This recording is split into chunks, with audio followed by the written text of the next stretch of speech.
नमस्कार दोस्तों, Lakshmi India finance limited का आईपीओ 29 जुलाई से 31 जुलाई के बीच ओपन रहेगा। 254 करोड़ रुपए का आईपीओ है।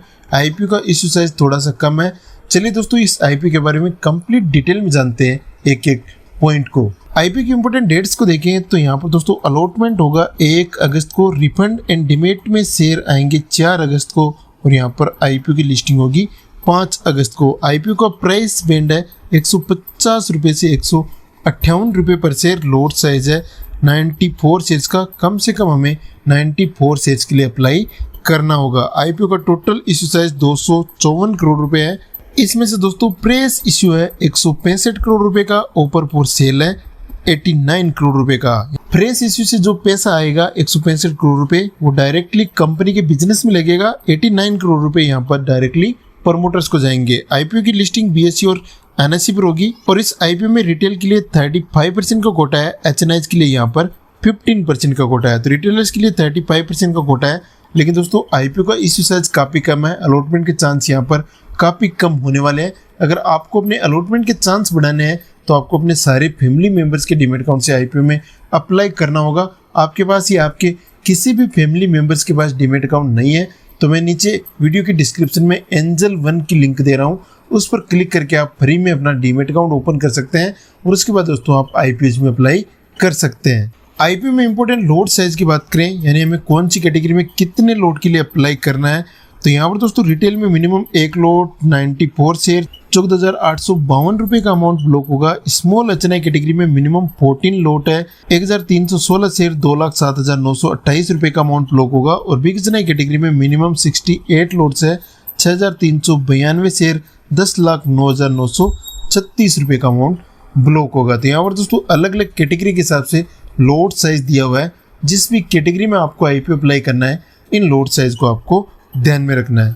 इसके बाद दोस्तों कंपनी के बारे में बात करें कि कंपनी का बिजनेस क्या है, कंपनी क्या काम करती है, तो कंपनी की शुरुआत हुई थी 1996 में और दोस्तों ये एक एनबीएफसी कंपनी है जो कि दोस्तों काफ़ी सारे लोन्स ऑफर करती है। एनबीएफसी कंपनी का जो ट्रेडिशनल वर्क होता है वही वर्क यहाँ पर ये कंपनी करती है, वही बिजनेस यहाँ पर ये कंपनी करती है। तो ये एमएसएमई लोन देती है, व्हीकल लोन देती है, कंस्ट्रक्शन लोन देती है। इसके अलावा अदर लेंडिंग प्रोडक्ट सपोर्टिंग जैसे स्मॉल बिजनेसेस और एंटरप्रेन्योर को सपोर्ट करने के लिए जो अलग अलग प्रोडक्ट्स होते हैं फाइनेंस से रिलेटेड वो यहाँ पर प्रोवाइड करती है। काम है वो बाकी एनबीएफसी कंपनीज के बिजनेस की तरह ही देखने को मिल रहा है। ये मेनली दोस्तों कंपनी लोन्स पर फोकस करती है, अलग अलग तरह के लोन यहाँ पर कंपनी प्रोवाइड करती है। इसके बाद दोस्तों कंपनी के फाइनेंशियल्स को देखें तो 31 मार्च 2023 से 2025 के बीच में टोटल एसेट्स डेफिनेटली यहाँ पर बढ़ रही है।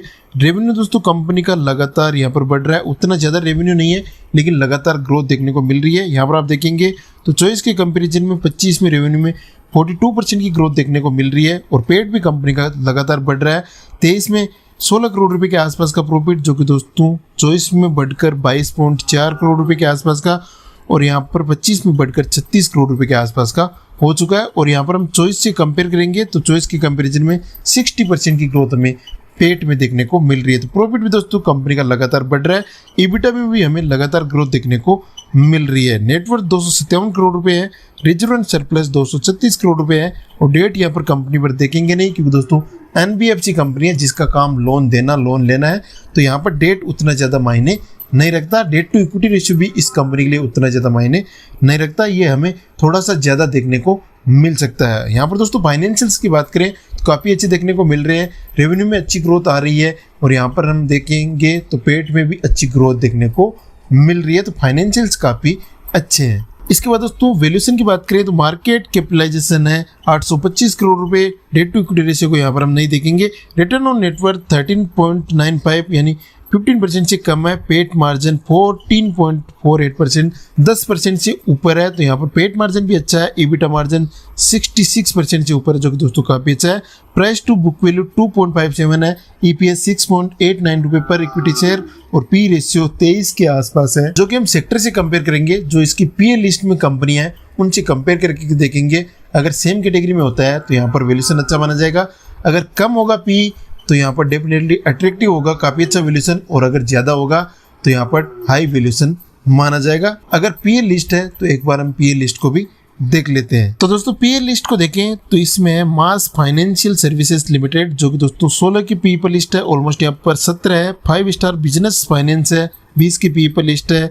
SBFC फाइनेंस लिमिटेड 34 की पीई पर लिस्ट है। यूग्रो कैपिटल लिमिटेड जो कि दोस्तों 11 की पीई पर लिस्ट है। CSL फाइनेंस लिमिटेड जो कि दोस्तों 10 की पीई पर लिस्ट है। एकमे फिनट्रेड इंडिया लिमिटेड जो कि दोस्तों 0.94 के आसपास की पीई पर लिस्ट है। और यहाँ पर मनी बॉक्स फाइनेंस लिमिटेड जो कि दोस्तों 476 की पीई पर लिस्ट है। काफ़ी हाई वैल्यूएशन है यहाँ पर मनी बॉक्स का।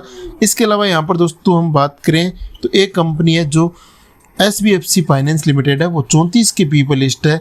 बाकी सारी कंपनीज को देखेंगे तो यहाँ पर ये 17 के पी पर लिस्ट होने की कोशिश कर रही है, जो कि दोस्तों पोस्ट IPO 23 के आसपास होने वाला है। तो यहाँ पर दोस्तों वैल्यूएशन उतना ज़्यादा नहीं है, सेम कैटेगरी में देखने को मिल रहा है। तो इंडस्ट्री के कंपैरिजन में वैल्यूएशन काफ़ी सही देखने को मिल रहा है। इसके बाद दोस्तों IPO लेने के ऑब्जेक्ट्स की बात करें तो यहाँ पर है ऑगमेंशन, जो कि दोस्तों यहाँ पर कैपिटल रिक्वायरमेंट्स के लिए है 143 करोड़ रुपए का।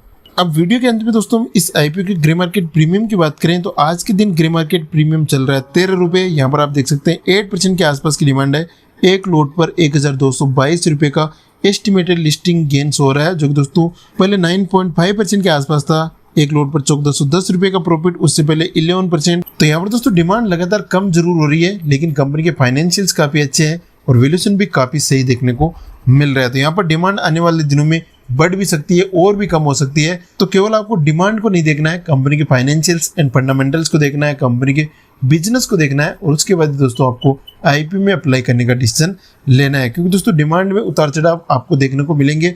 कल यहाँ पर डिमांड ज़्यादा भी हो सकती है, कम भी हो सकती है, तो इसका कोई भरोसा नहीं है। 100% आपको ग्रे मार्केट पर रिलाई नहीं करना है, लेकिन इससे आप एक आइडिया जरूर ले सकते हैं। तो ये Lakshmi India finance limited IPO से रिलेटेड कंप्लीट इन्फॉर्मेशन जो कि दोस्तों मैंने आपके साथ शेयर कर दी है। अगर वीडियो पसंद आया तो वीडियो को लाइक करें, कोई भी डाउट है तो नीचे कमेंट सेक्शन में लिखकर पूछे। चैनल पर नए हैं तो चैनल को सब्सक्राइब करें ताकि आपको फ्यूचर में अपडेट्स मिलते रहे। तो चलिए दोस्तों मिलते हैं आपसे नेक्स्ट वीडियो में, तब तक के लिए कीप लर्निंग, देखते रहिए वेल्थ राइजर।